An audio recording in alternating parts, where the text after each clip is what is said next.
All right, welcome back to the Tailgate Connect podcast. I'm your host, Luke Lorick with Tailgating Challenge. I love all things tailgating.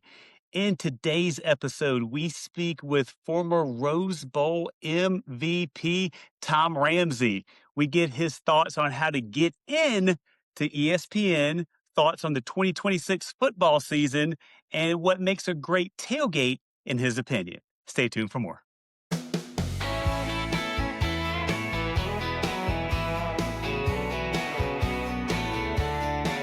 Gather round tailgaters, hear the call, it's game day, y'all. Let's have a ball across the states from college to NFL. Tailgate Connect's got a story to tell. All right, welcome back to the Tailgate Connect podcast. We have the highly esteemed Tom Ramsey with us this evening, former UCLA quarterback, played quarterback in the NFL, and currently doing ESPN Radio. Tom, how you doing, sir? Luke, doing great, man. I just like the fact that we're in the month of May and we're talking football, so it's good. We are. The year's going by quickly, so I know football is going to be upon us in no time. So football and tailgating are two of the things that we love to talk about around here. And I think it's an interesting perspective that I want to dive into with you today, just because like you played football for so many years with that. And is it fair to say as a football player, you didn't get to participate in a lot of tailgates when you were playing the sport? I have done very few tailgates. I'm very novice. I hate to say that for as many games that I participated in and that I've worked and been a part of over many years, and I'll say it's probably closer to 40 plus years of football. I've probably been to like a dozen Wow. tailgate parties. Yeah, so I'm like still in my freshman year of tailgating. That's okay. That's okay. We're here to help all tailgaters, regardless if it's tailgate 1 or tailgate 1,000 out there. So before we get into like talking just pure tailgating, like let's go back in time. Let's go back to your UCLA days. Tell us on a trip down nostalgia lane, what was your favorite part of your UCLA experience? Well, without question, it was the last game I played for the Bruins, which was the 1983 Rose Bowl. We beat Michigan, and I think it was 24. Oh boy, 24-20. I should know this. I used to remember the score, but we beat Bo Schembechler in the Rose Bowl, and I got to tell you, it was without question the Rose Bowl game to finish out my playing career at UCLA was a highlight of the college football experience I had for sure. And again, if my memory serves, I know you're probably just being humble, but were you also Rose Bowl MVP during that game? I was along with the late Don Rogers, who ended up putting he was a free safety, ended up putting the quarterback Steve Smith out of the game, and so I would say that hit provided UCLA advantage. Early in the I think it happened in the second quarter, but it really kind of turned the table, and so defense played great that day. We played really well, and good special teams. But it was quite an experience to play in the Rose Bowl, and when you're playing on January 1st in front of an entire nation, a sold out stadium, it's an awful lot of fun. And I will say, Luke, that I won't be too humble. I will tell you, I was voted into the Rose Bowl Hall of Fame, and the best tailgate I've ever been to was the pregame tailgate for the Rose Bowl game. As a member of the Hall of Fame class, I mean, they throw a party before the game, and it is a fantastic. The bands come through. It's, open food, open bar, open everything, and there's dancing, and it is a good time, Charlie. Excellent. So I heard food, drink, dancing, music. So a lot of key elements, right, for a successful tailgating party. Yes, I would say it was kinda tough. I kinda felt like that put me on solid ground with the tailgaters. I did really well that day. So let me when you say you did really well at the tailgate, that intrigues me. Like when you say did really well, what does that mean exactly? Like, how do you do well at the tailgate? Well, I think you have to be holding multiple, cans of liquid, and I'll just say, well, let's just call them beers. So, if you're double fisted and you have a big plate of food nearby, I would say that would kind of be on the higher end of execution at a tailgate. I tend to agree with that statement as well too. And I'm sure people are probably wondering is like, is there any photographic evidence of said tailgate or any videos of you double fisting and having a good old time? No, there was not. No, there wasn't. Maybe soon to be though, one of these days. I'm sure when I'm hanging out with you guys, we will have some, video to go along with the, cold beverages. No, I was thinking the exact same thing. I was like, we could probably make that happen and have a lot of fun doing it too. All right, Tom, let me ask you this. So, with your perspective, like in playing college ball and NFL, how have things changed from the game when you played it to the game now, in your opinion? What are some of the biggest differences you see? Because you're still very like connected with the sport. Yeah, well, the biggest difference is the college football players get paid now. So let's just call it for what it is. It's a form of professional football, and so that Sure. that is where the game has greatly changed. And I would just say that the teams that figured out the portal, NIL, everything that is really off the field, right? I mean, we saw what Indiana did this past college football season, and Coach Signetti and his staff, and the entire football operational staff, right? They were able to get the right mix of personnel onto the field. They were able to execute at a high level, and then they went undefeated, which I really didn't think college football. I didn't think we'd see an undefeated team, anytime soon. And I'll be darned if the Hoosiers didn't go all the way end to end and just they did something that was uncanny, honestly. And listen, when you look at it, how does that happen? Well, you got a guy like Mark Cuban, so you got a billionaire that's, tending to fund at the right time. And then you had a lot of players, and the first pick in the draft, Fernando Mendoza, right? The Yep. guy has a storybook season, but he executes at such a high level, and to be picked number one in the NFL draft, you can't get there by accident. You have Sure. shown that you're a great player. You've been able to overcome adversity. You're a leader among men, and then you win a lot. And for them to go through the gauntlet of teams they went through, they did not have an easy schedule and not an easy playoff run. But to me, right, what's changed is it's the management of all those moving parts. And back in the day when I played, right, you got grant and aid, which was a monthly grant check, and it was a couple $100, and it wouldn't even buy your groceries for the month, less the pizza and beer. So Right. that's just the way it went. And I'm happy for the guys, that are playing currently in the game today. I mean, good for them.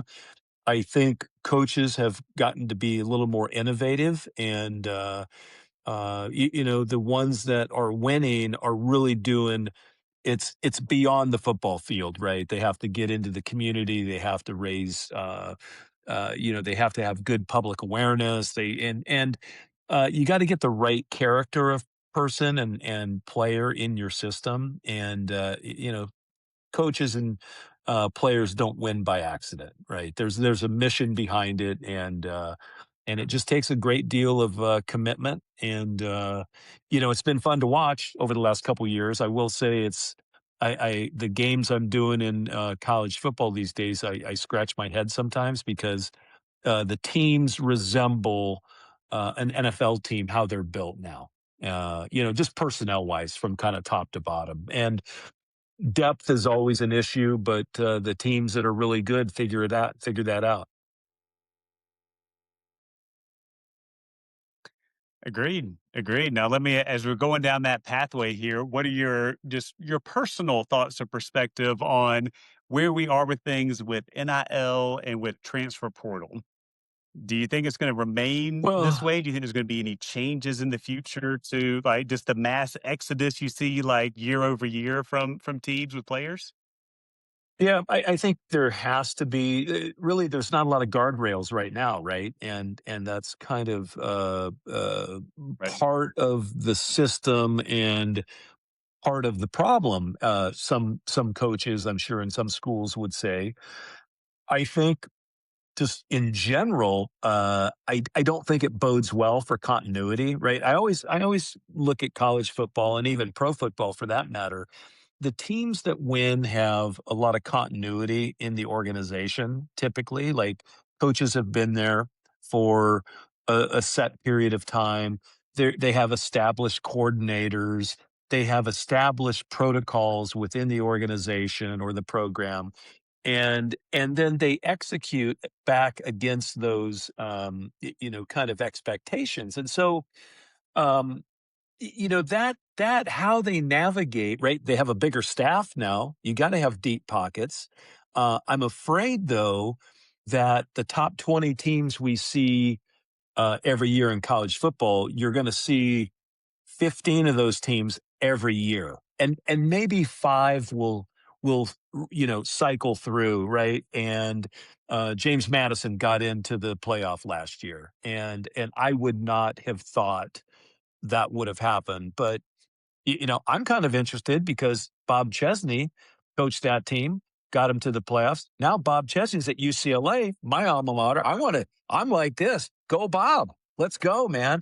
Let's see what can happen. And but he's got a big staff of people, and they're working awfully hard. So we'll see what happens. For sure, for sure. I know we're still a little premature for the season, but I'll go ahead and put you on the spot here so you can go ahead and shoot your shot. Will there be an undefeated team this year? I don't think so. I think what Indiana pulled off last year was an anomaly in a good way, right? And I rooted for him the whole way. I have my wife is from Indiana, so I have some nieces and nephews have gone to IU, and my one of my kids almost went to IU. But I just like what they did this year, and they really they put the losingest program in college football onto the map and became national champions. So it you know it's anything's possible. I'll say that, Luke, but I don't think we'll see another undefeated team this year. Yeah, while I am not an Indiana fan prior to last year, I pull for them, and I feel like a lot of people, unless you have something against Indiana, I think a lot of people did, especially somebody like me. Like I'm a University of South Carolina alumni, never sniffed anything big time over there. So I'm like, if Indiana can do it, there's hope. There's hope that maybe one day I can see it in my lifetime of something magical to happen. So they definitely sold hope, I think, to a lot of fans out there. Yeah. Yeah, they really did. I mean, I think again, part of the magic, right? You got to have the right donors, you got to have the right mentality and how you look at not only the season, but let's go to the off season, right? How you train, how you prepare for a long season, because if you don't prepare to play 16 games, like if you go, oh, hey, we got the right roster, we have to stay healthy. We have 2 running backs. what if running back 1 gets hurt and then running back 2 gets dinged up during a game, and you're sitting there with nothing on the cupboard, you're in trouble. And I think Indiana somehow, and I don't know exactly how they did it. I didn't work a game of theirs this year, but I would have loved to, by the way. I was really interested in looking at their depth, right? And when I do a game, you get kind of access behind the curtain sometimes, and so you're able to talk to coaches and say, hey, how are you doing it? I see you're kind of lean at, outside linebacker, and typically it's like, oh yeah, well we took a guy like Luke who was a great defensive back. And he was, he played linebacker in high school, so he was able to fit in there, and we were able to keep our depth. And it's stories like that happen through the season. And I guarantee Indiana had a few stories like that last year where, certain guys had to step up. They probably played beyond capability. They just played magical at times. And, listen, hats off to them. And, Signetti earned himself a nice payday. I love the fact that his coordinators stayed with him. They got big paydays too, but he's able to keep his staff, and they're set to do it again, right? They just go to the White House, they go shake hands with 47, and then they're back on the practice field. So good for them in Bloomington. Yeah, I still remember Kirk whenever they won. He's like, "Hey, what are you gonna do?" He's like, "I'm gonna go open a cold beer," and I was like, "My kind of guy right there." I'm gonna go to the tailgate and have myself a beer. Exactly. So Hey, Kurt's welcome to any of our tailgates anytime if he ever has the capacity on an off week, a bye week, so to speak. But yeah. all right, so in addition to going undefeated, like who do you think comes out on top this year? Who do you think the favorite team, in your opinion, that you would put your words, your money, whatever you want to say behind of who's going to win it all? I'm going to give you two teams, and just because I like the juice behind both teams, I really like Texas, and that's kind of a no brainer. But I also like LSU, and I think Lane Kiffin. I mean, people like they're out to get him for some reason. I don't know why, quite frankly. I mean, I thought he was transparent with Old Miss, and I'm sure he was, because they seem to. I don't think there's acrimony between the two schools. I don't. I mean, listen, if someone's going to pay you lots and lots and lots of money to go coach somewhere or play somewhere, it, you know, i- listen, it's America. Last time I checked, you're going to go to the highest bidder, and so I like what they're doing. I think Alabama's still going to be in the mix. I think Ohio State's still going to be in the mix, but I really do like Texas. I did work one of their games last year. They're just loaded top to bottom, and listen, they're battle tested. Arch Manning is obviously a great player, potential number one pick in the draft if he has a nice trajectory to the year. And then I just think what Lane Kiffin's doing, right? He got a lot of transfers in. Um, I like his system, and he has a great rapport with his players. Guys love to play for him, and they'll play hard. Yeah, no, I think LSU Clemson is on National Tailgating Day, so that might be the game that I'm heading down to check that out because I think that's going to be an epic battle. Given that I'm a Gamecock alumni, I think you know who I'm pulling for in that particular game with it. But yeah, it should be a good season for him. But not to get too sidetracked, I can give you probably a host of reasons of why people do not like Lane Kiffin, and it's not just because he took a couple of extra bucks. It's because he's operated for years and years and years.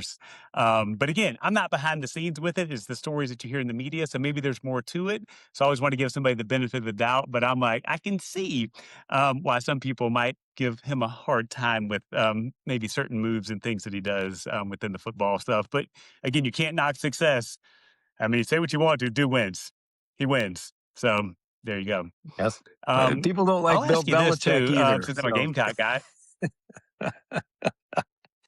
That's true, and he won, and he won, and he won. I'm not sure how he's doing. And is he still coaching North Carolina, or did they get rid of him? I think he's still coaching, or his girlfriend's coaching. I don't know who's coaching there, but someone's coaching.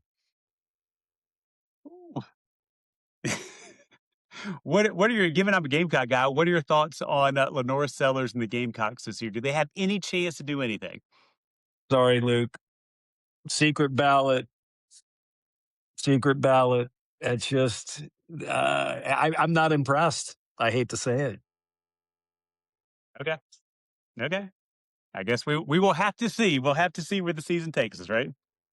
Yep, they're gonna be middle of the pack, and just they haven't broken through, and I don't think Sellers.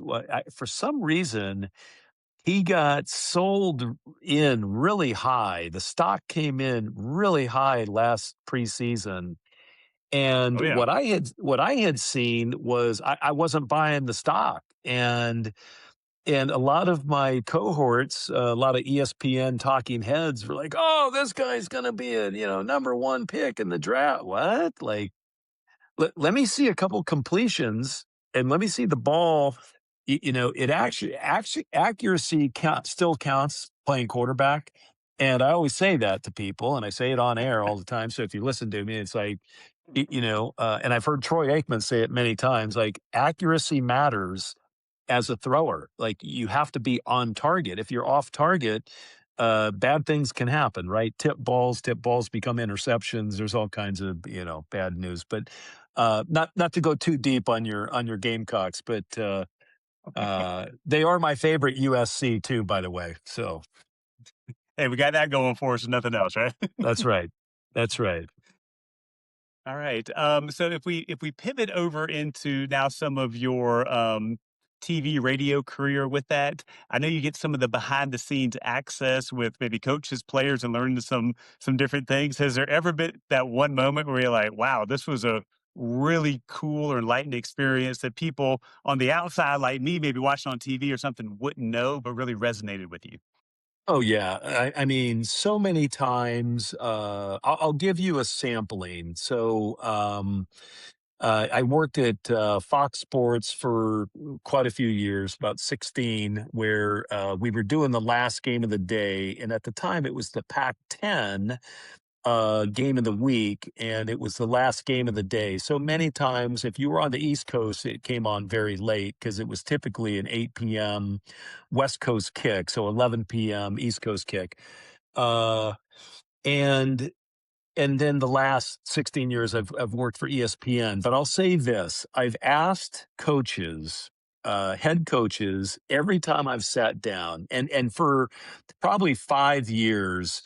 I'll tell you who I was asking these questions to. So it was Terry Donahue at UCLA. It was Bill Walsh at Stanford. It was Lavelle Edwards at BYU. It was Nick Saban at Alabama. It was I'm trying to think who the Ohio State coach was at the time. It was pre Ryan Day. Urban Meyer. And uh and I asked all these coaches, I said, and this is before NIL, before portal, right? How important is your quarterback to a winning season? And granted, it's in season while I'm asking this question. And so you can imagine, let's say it's a 12 game schedule. Luke, what do you think? How many games do you think, on average, all these coaches said, hey, how many games does your quarterback win? Take a guess out of 12 games what the answer was. I I mean, I feel it's a very very high number. I mean, I almost wanted to say 12 out of 12, but that's probably not the right Yeah. answer that you got. Well, universally, it was 12 out of 12. And Okay. that's what's amazing. So that is how important that position. I mean, some might say 10, but almost everyone, and I'm talking Hall of Fame coaches, they said, "Oh no, we wouldn't win a game if it wasn't for our quarterback and playing well." And And it was Mike Bellotti at Oregon was the other guy who I asked. I mean, he had a run of really good players, right? He had the Joey Harringtons, he had,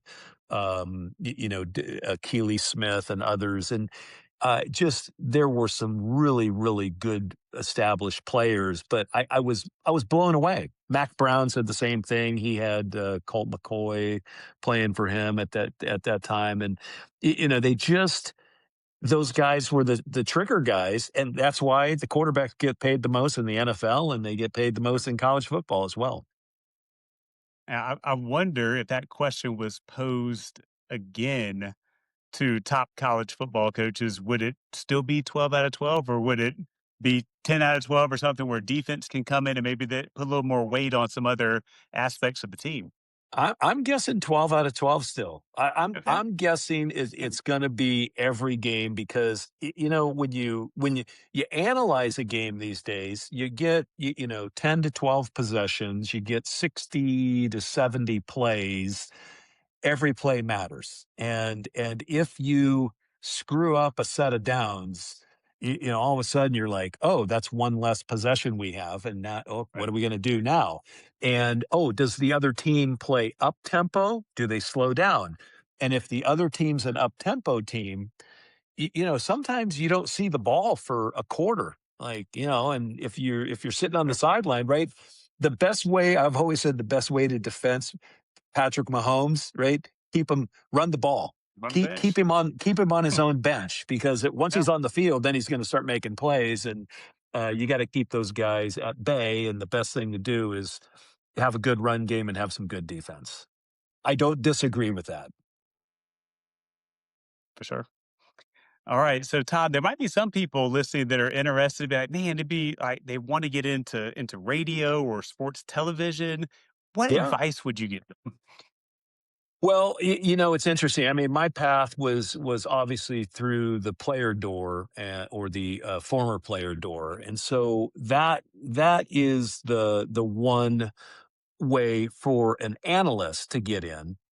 And Right. I think it's really hard to break in as an analyst if you haven't played the game at a high level. And I'm talking not for local broadcast stuff and your local cable outlets or even smaller city radio stuff that's on, but any major network, they want the guy that just won the Super Bowl. They want a player that has been around the game at a very high level. But I will say this. I've worked with some really, really great play-by-play individuals, and one is still at ESPN, Roy Philpott, who, by the way, is a good Clemson alum. He and I worked together at ESPN for about Oh, 5 I'm very years, aware of that, Dad. and Roy Philpott was, like a software sales guy. Like he was a software, product manager. And one day I said, Roy, how did you get into broadcast? He goes, well, Tom, he goes, one day I figured out I hated my job. And I was sitting at my desk with my, multi computer screens. And I'm like, I got to do something else. And I started putting together tapes, and he started doing games and putting together tapes and sending tapes to people that would listen. And I thought, wow, you really like that is going from that's taken the long, hard road. And he did that, and he just signed another deal with ESPN, got renewed again. And so he and I stay in contact. But I'm number one, I'm super proud of him. Number two, he's so good because he earned it out, right? He did the hard work, he did the training camps, he did this is not a pretty hour to go out and go do a game in the rain and the wind and this and that. The other guy that I worked with, and I worked with him for a long time at Fox, Steve Physiok, who recently retired, but he did Pac-10 Game of the Week forever. He did the Anaheim Angels for a very long time, and then in recent years, he did the Kansas City Royals and as a play-by-play. And I asked him how he got involved.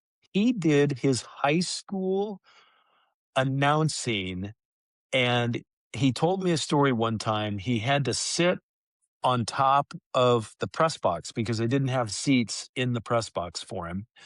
And it was raining. And so he couldn't have the microphone on top of the press box. So he actually had to call the game leaning over the cantilever roof and keeping the mic dry and calling the game from the roof of a high school football field. And I was like, you've got to be kidding me. And when I hear those Love it. stories, yeah, I mean, I hear those stories and I'm like, anyone that wants to get into radio and TV, there's a path. I just have to ask, how hard are you willing to work? Because I can tell you two people that did, like, they came through the trenches, man, but they're on the pinnacle peak right now, right? And enjoying life. And just it really kind of goes to show you the perseverance you have to have, and anything's possible. I can tell you that. I love it. I love it. I'm a big believer in hard work and grit is better than luck at the end of the day. Yep.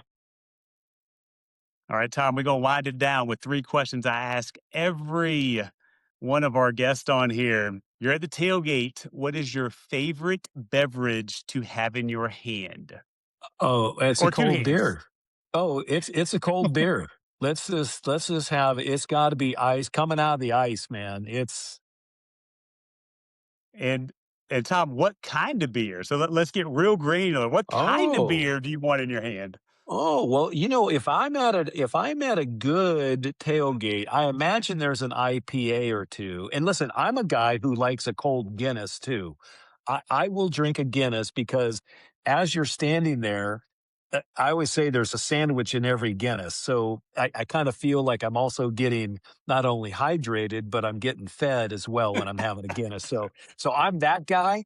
Uh, but, I think a light beer at a tailgate is almost, it's not me. I want a real beer of some kind. I want a full octane.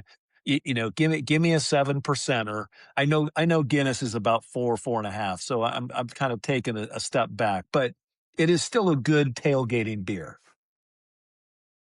Sure. No, I'm a big IPA guy myself, so I can fully get on board with that, and we'll have to share an IPA at some point here in the future. All right, so you got your IPA in one hand. What kind of food? Money's not an Brisket, object. You don't have to cook brisket, it. brisket and drummies. Brisket and drummies. I'm going in Okay, hard. I like it. And then finally, what is your favorite tailgating game? Boy, I tell you what, I just had lunch with a friend today, and you know what game I told him he needed to go to? I said, if you've never been to a Florida Georgia game, I worked the Florida Georgia uh, biggest, you can't say it on air anymore, but it's the world's largest outdoor cocktail party.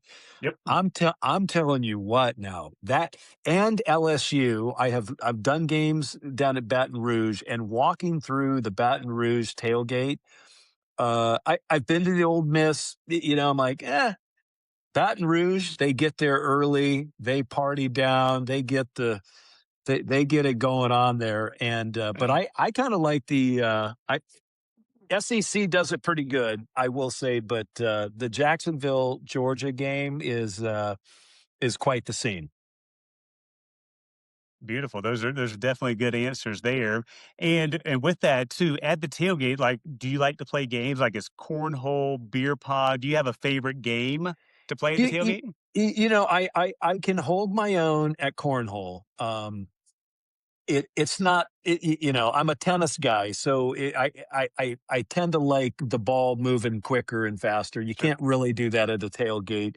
Uh, Cornhole is safe. It's typically fun. There can get a little smack talk back and forth. It Oh can yeah. turn into a good back and forth, I'll say. Outside of that, I was at a Broncos tailgate a couple years ago with the NFL. A buddy of mine, I went as a fan, and it was against the Raiders, and he was a big Raiders fan. But I ended up the Broncos cheerleaders came in, And I kind of cut to the front of the line. I said, "Hey, my buddy is, hey, he's doing some spotting today for Dave Logan, the announcer, play-by-play guy for the Broncos. He's got to get in and get a picture real quick." And he got in. I took a picture of him with the Broncos cheerleaders, and it's still his favorite moment and one of the best pictures ever, right?